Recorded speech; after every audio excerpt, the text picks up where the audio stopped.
Good morning. Good to see you. Danny was going to lead the service this morning, but when I told him we couldn't have as many songs, he decided not to. So he said, blow that for a joke, I'm staying home. Actually, he's unwell, so I've stepped in for him today. Thank you for people who've helped out on short notice. If you're here, welcome. I shouldn't say if you are here. Being here, welcome. Welcome. If you're watching on a live stream, I don't know if you are, great to have you with us. If you're watching a recording later on, it's also good that you're here. If you're visiting, my name is Samuel. If you need the facilities, gents are up the right, ladies on the left, up those two stairs. After the formal part of the service, we are still gathered as God's people. We are still an expression of the church. So hang around, have a cup of tea. Let me challenge you, maybe sit in a different spot. Talk to someone you haven't spoken to for a while. Take a kind of a risk and talk with that other person. Say hello. Job has been a big journey, and it's still got a little bit left to go. Perhaps you could share something that you've thought of, noticed, comment on my bad fashion choices, whatever it is. But try, as we're looking through the talk, think about one thing that you could ask, share, something that you noticed, and share it with somebody else. Or even better, ask them, hey, what did you notice? Something stand out. Have a question. So we do this because here at Waiho Prezi, we're not just a club. We're not just gathered around a common interest. We are actually the people of Jesus. He owns us, for he has saved us. Even after being the one through whom all things have been made. He is our creator. So here at Waiho Prezi, we're keen to grow in gospel maturity. We want to grow in a knowledge of the Bible and in how God calls us to live. We want to be people who live our lives as Jesus people really well. So we want to grow in gospel maturity, but we also want to grow in gospel witness. So we practice being Jesus people together on a Sunday morning so that when we talk to somebody outside of our church gatherings, it's normal for us to share something that we've noticed, something we heard on Sunday. We've practiced those conversations so it's easier when we're catching up with our workmates, our friends, our colleagues, our neighbours later on. So we want to grow in our gospel witness. So today we're going to continue our wisdom series in the book of Job. And so far in this thought experiment we find, it kind of feels pretty hopeless. It's kind of a bit of a downer, this first section of Job. Righteous Job and his three so-called friends, they reach an impasse. Job, he knows that he is righteous. But his friends, well, what do they know? Well, quite clearly you're not. You wouldn't be going through this if you had done the right things. You must have sinned in order to earn this punishment. So how do we resolve this conflict? And so after listening to the greatest wisdom of the age, because these three friends, they do represent the great ancient wisdoms. They articulate every argument of the greatest sages of their time. Even after all of that, Job's complaints, his complaints still ring true. Sure, the justice principle, fantastic. It makes sense. I get it. I do. But I am innocent. I am innocent. So in the end, Job, he ends up accusing God of being a petulant God, of acting with injustice. And the whole thing, as I said, it's a bit of a downer. And it appears that the narrator, he knows that we might need a bit of a break before this thought experiment continues. It wasn't Shakespeare who first thought of this idea, of taking a break between scenes to kind of give us a bit of a break before we head back into it. In chapter 28, we are given a poem. We can't see the poetry in the English. It's been translated, but in the original, it's very, very poetic. It's a hymn of praise and of wisdom. And today it's a fairly long poem, so I'm going to incorporate it into the talk itself. So I will read a section, then we'll talk about it, and we'll kind of work through it as we go. So I don't normally read every verse out during the talk, but I will for this one. Chapter 28 is a hymn, and it holds up wisdom as something wonderful. Wisdom is something that we know, but is only truly known and enjoyed by God. Even as wisdom remains forever hidden to humanity, we can't actually take it for ourselves, even though it's something that we cannot know where it dwells. God knows where it is. He is the one who has full mastery over wisdom. All right, the friends of Job, they've failed to lead to wisdom. This poem's going to prepare us for the words the Lord gives later on. But for now, we're going to have an interlude, a breath of fresh air. Wow. You looking forward to it? I'm looking forward to it. It's a bit of a different pace. I'll have to slow down my speaking.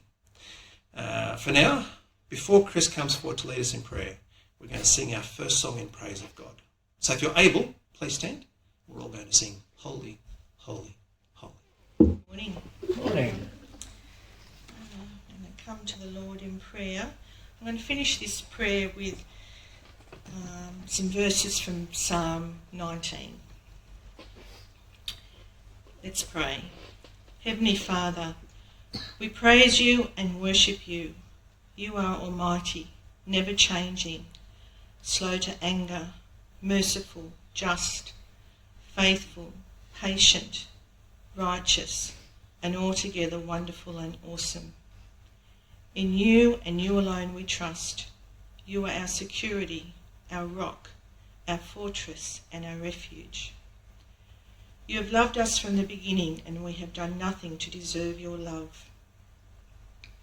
We have wanted to live our lives our own way, and on our own we reject your love and your laws.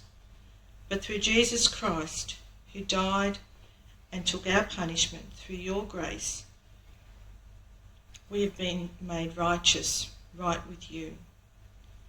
You have set us free from sin and death, and we thank you and praise you for all you have done and all you keep doing in our lives.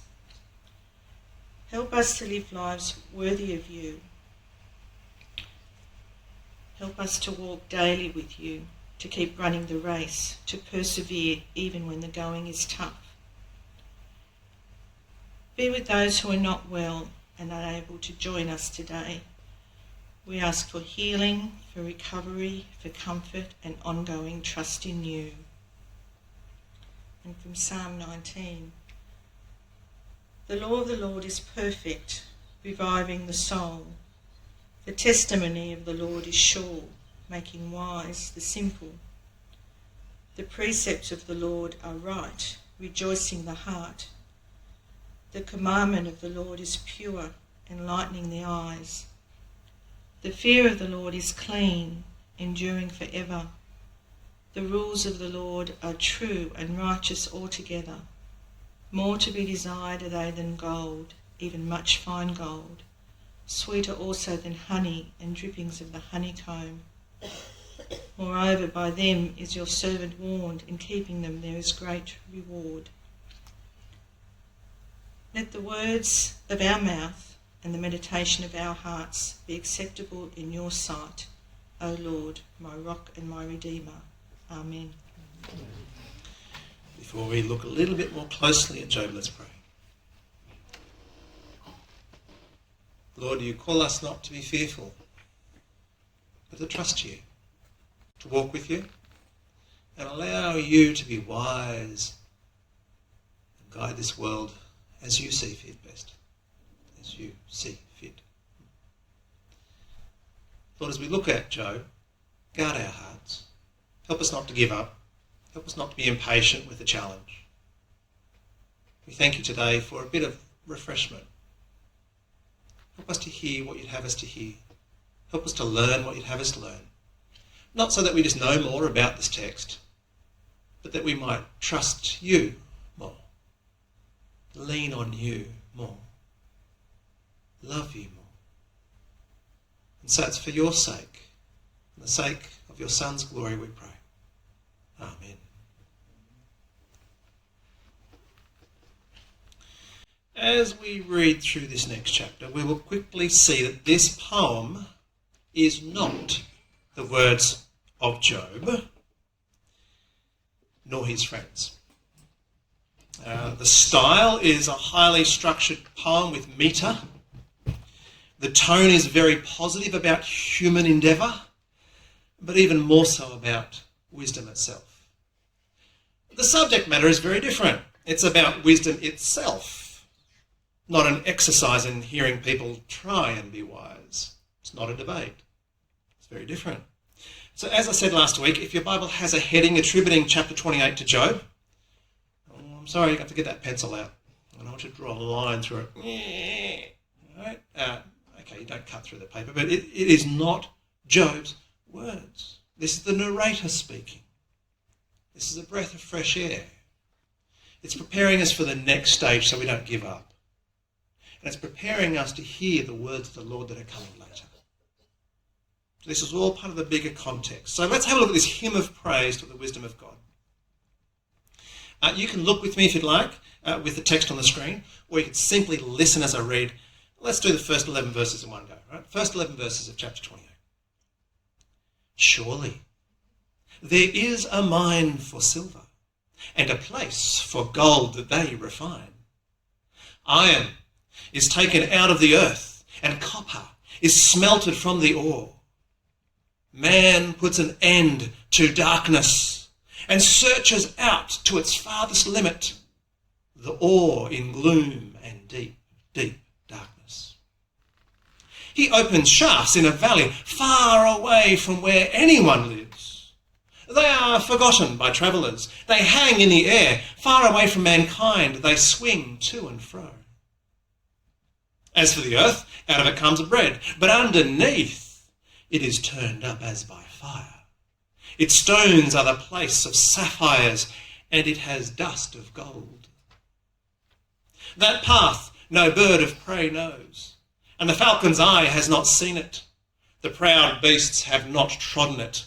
The lion has not passed over it.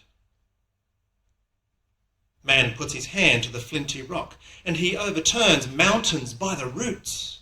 He cuts out channels in the rocks, and his eyes sees every precious thing. He dams up the streams so they do not trickle, and the thing that is hidden he brings to light. Is there any limit to what we can discover? It's amazing. There's so much that we can achieve. As men and women created in the image of God, our Creator, we are so creative. We are so inquisitive as a race. There was a Frenchman who scaled between these two high towers. And afterwards, the commentators, it was in America, the reporters came up to the Frenchman and said, "Why did you do it? What drove you to it? What was the inspiration?" He says, "You stupid Americans." So, this is what he said, right? Why? Why do you ask why? It is there! Conquer it! How could you possibly not conquer it? It's there to be conquered. There's this spirit, there's this thing where if I could turn these ingredients into something beautiful, I will. If there's a mess that can be tied and rearranged and brought to order, I will. If there are notes in my mind that I can construct into a symphony, then I will. We all have this creative energy in us, and it's expressed differently. How you do it is very different to how I do it. Currently, my brain's going around with soldering iron and solder and capacitors and resistors at the moment. Sorry. Blank look started. But we all do it different. Right? That's how we're made. We can search out God's creation to discover and uncover the secrets of the universe. Now, in the ancient world, the deep, dark recesses of the earth is the dwelling place of the dead and of evil spirits. Would that hold humanity back? Would they even dare to go there for treasure? Oh, you bet, make it sound more scary, the more likely we're going to go.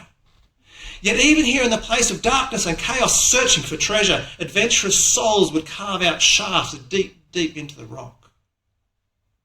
And what treasure do they find as they push back the deep gloom and the darkness? They push it back. They're pushing back this space of untamed chaos. What do they find? Gold, silver, copper, iron, gemstones. People are crazy, aren't they? Mad. People have gone where no animal can possibly go. The great birds of prey floating among the clouds. Their keen eyes can see blades of grass miles away. They can see all over the land. The mighty lion walks wherever the heck he wants to walk. Thank you very much. He goes wherever he wants. But people, they go where the mighty eagle has not seen, where the great lion has never trod. Hanging precariously off ropes or lighting underground fires to soften rocks that can be laboriously chipped away at, changing the very courses of rivers to unclose, to uncover every hidden thing. If it's there to be discovered, we want to find it, yeah? We want to find it. Scientists only in recent years observed for the very first time, they observed the subatomic particle responsible for gravity. Right? It's hard to even understand what that statement means. And yet they had to build a machine, it's about the size of a small city, that takes the energy of a city to run. This toy that these scientists have made on the French, what's it bordered with? The Swiss-French border, right? It's massive. You see the lights dim in the nation when they turn it on. Right? Also, they could discover something which is apparently they knew it was there, but they couldn't find it. So they had to kind of simulate. Anyway, I won't go there. This is, as a human race, what can we not discover? Actually, that's a good question. What do you reckon? What are some of the things that we can't find as a human race? What have we, on our own, with all our practical, intellectual, cultural, artistic might and prowess? For all of humanity, what is beyond our reach? Now, I reckon if you were to ask many people today, the answer will be nothing. Nothing's beyond our reach. If it's there, we will find it. We can find it. We're very positive that way. But history, as students of history, doesn't history tell us another story? If we're students of history, what does a humanity left on its own really struggle to find?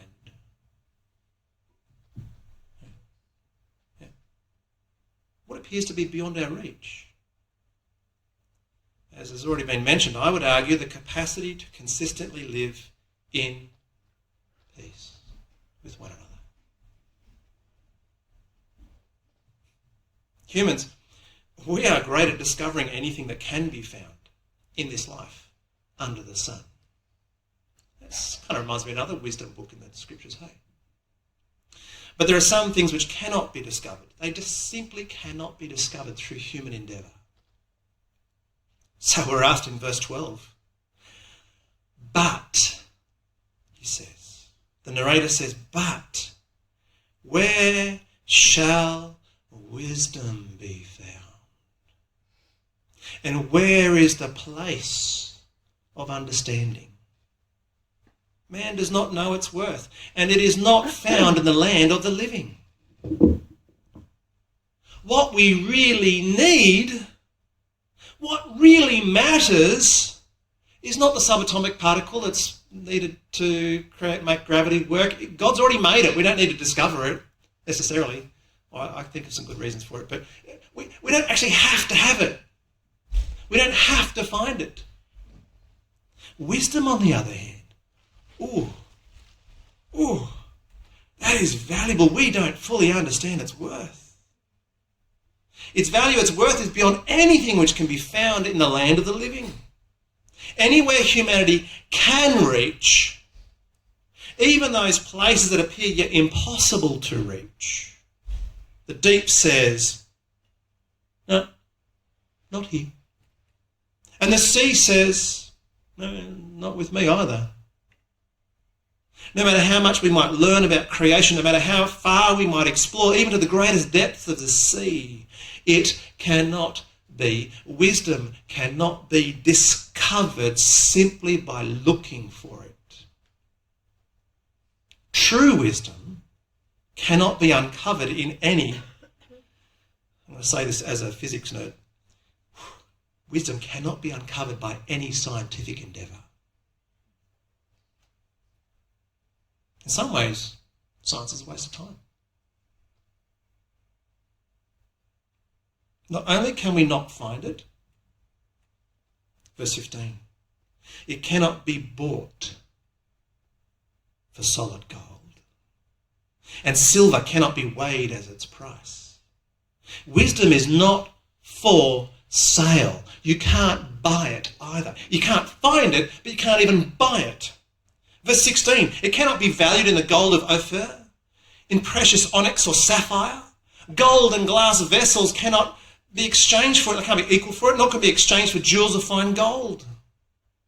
Don't even bother mentioning coral or crystal. The price of wisdom is far above pearls. The topaz of all of Ethiopia cannot equal it, nor can it be valued in pure gold. Don't insult wisdom by trying to buy it. That's crazy. Where can wisdom be found?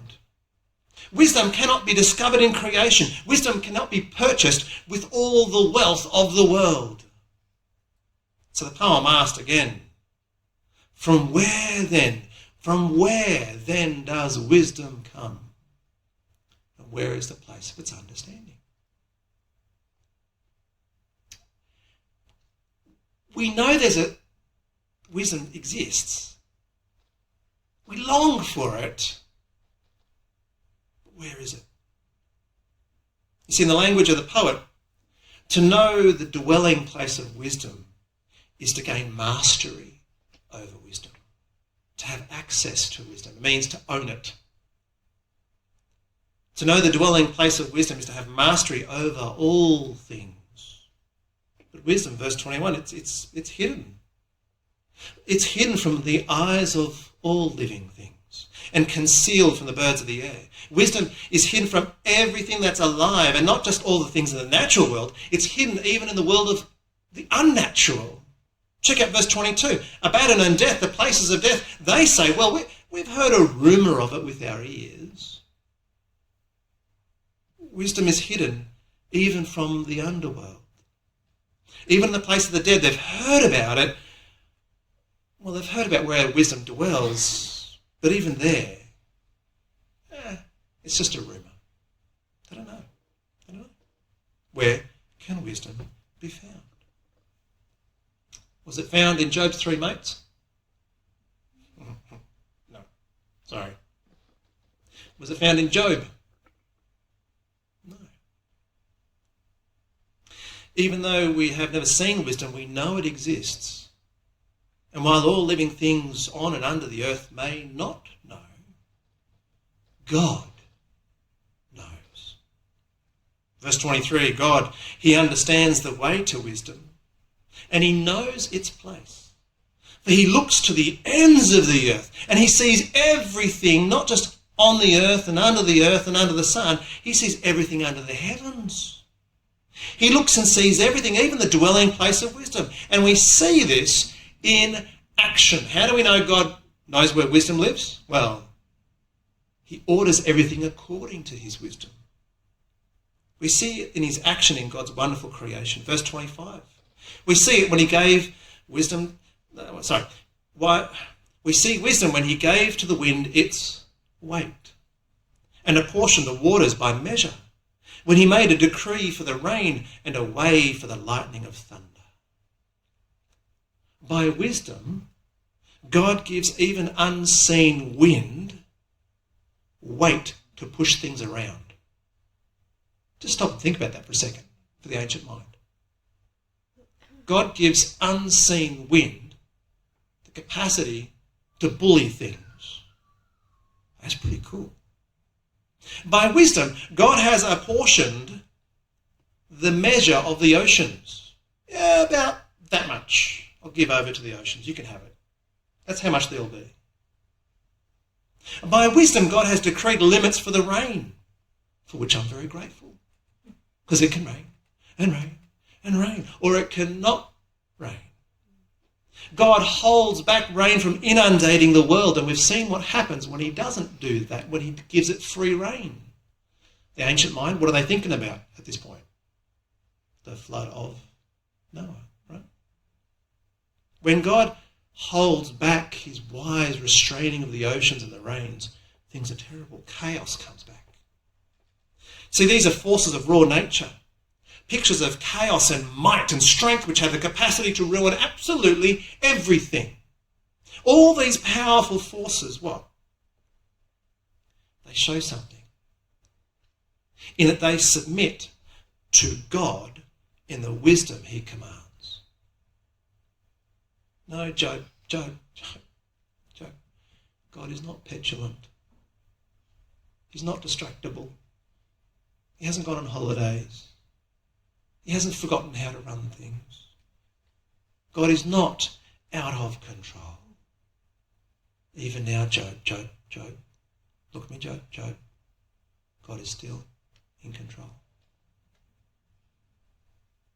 Dudes, friends, guys, seriously, God does not run this world according to the simple rule of justice. That's too simplistic. That's not how God runs the world. Guys, justice is good. Yes, God is God who acts out of justice. That's not how the world works. That's not the only rule by which things happen. No. Guys, it's in his wisdom. In wisdom, God has set order in this world as demonstrated by these marvels of nature. Wisdom 27. Then God saw wisdom and declared it. He, God, established wisdom and searched it out.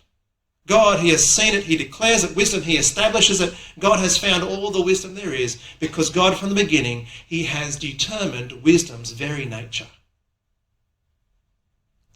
Wisdom is owned by God. I think we're getting a strong clue as to Job's problem, aren't we? The problem of his three friends. God has created the world, and he rules the world, he orders the world according not to justice, but according to wisdom. Wisdom which utterly belongs to God. Where can wisdom be found? True wisdom belongs to God. So, took a while to get to the so bit, hey? So, for this reason, because of this, we are to trust and obey God. No matter how deep we dig, no matter how far to the stars we may reach, true wisdom does not belong to us. True wisdom will never belong to us. True wisdom belongs to God. So how can we take part in wisdom? Only through relationship with the one who is wise, the one who knows where wisdom dwells. Verse 28, and he said to man, God, he says to us, you want to find wisdom? Behold, the fear of the Lord, that is wisdom. And to turn away from evil is understanding. It's only in the relationship with the Lord that we find true wisdom. So fear him, revere him, respect him, trust him. Not just in our heads, not some sort of mental act, oh yeah, I know that's true, but in all of life. We cannot uncover, we cannot own or control God's wisdom, but in relationship with him, we can learn God's wisdom as we walk in his ways. As we turn away from evil. Remember that evil? Remember evil itself? What is it? Remember Adam and Eve, kind of something to do with the tree and fruit?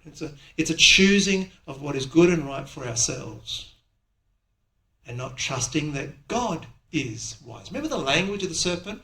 Take the fruit and you will become, what?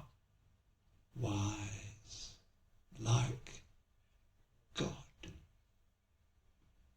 We really need to read Job, by the way. This is super important. Evil is that choosing for ourselves what is right and wrong. No. We're going to allow God to direct our lives. It's a pretty foolish thing to think we could do anything otherwise, really. We submit ourselves to let God direct our lives, to shape what we value. To say, yeah, I know that thing that you love and you really like and looks really interesting and exciting, turn away from it. Trust me. It's not good for you. We trust God. In the fear of the Lord, as we honour him as Lord, that is where we will find wisdom to live life well. In the gospel, we are not promised wealth. We are not promised health. We're not promised anything else except in Christ Jesus, through our Lord, through the Father and our relationship with him, we can live well. Good, godly lives. That is where we find wisdom. That was a bit refreshing, wasn't it? Wasn't that good? Nice little, not a little, it was a good interlude anyway, to say don't give up. Don't chuck in the towel. It's worthwhile, this effort.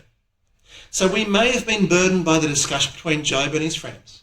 No matter how burdened we may have been, we have not yet heard wisdom. Sure, Job has demonstrated a truth. He does actually serve God for God's own sake, not for the blessings that God gives. Okay, so the challenger, we now know he was wrong. God's policy of blessing the righteous does not undermine righteousness itself. Remember from last week, what's the next question? What about God's policy of allowing righteous people to suffer? So in the next section, Job and Elihu, they're going to try and focus their mind on the justice of God in allowing righteous people to suffer. But we're already being pointed somewhere else. No, looking to God's justice is not the answer. Where do we look? To God's wisdom is where we look. Not answers, not justice. Wisdom that belongs to God. Okay, let's pray. God, you are wise. And all that I may think I know better, whenever that thought or that intent arises in my mind that the things you have forbidden for me are actually good, or those good things I can want in the wrong way or pursue in the wrong way, that anger, that bitterness I won't let go of, that lack of forgiveness, whatever it is, Father. Help me to trust, help us to trust that your way is best. That we find wisdom in giving ourselves into your good care, in trusting you and turning away from evil, to saying no to choosing for ourselves what is right and what is wrong. Father, give us the strength to continue with Job. It can be very discouraging as we see the mess of human logic. But Father, help us to be prepared so that we might live your way and turn away from evil. Amen. Before we finish up with the live stream, we're going to sing our second last song, Hear Me, Lord. I thought it was a good song in response. So if you're able, please stand and let's all sing. I'm glad Job is not the only story. Our church family is going to take part in the Lord's Supper, so we'll be finishing our live stream here. If you're joining us on Facebook, live stream or recording, it's great to have you with us. Feel free to like or share, make comments. One of the easy ways that we can bear witness to others, when it's safe to do so, is to share things like this service. Click on share, click on like, forward it on to others. To understand Job is super, super important. Let us encourage you to do that. Hope to see you next week.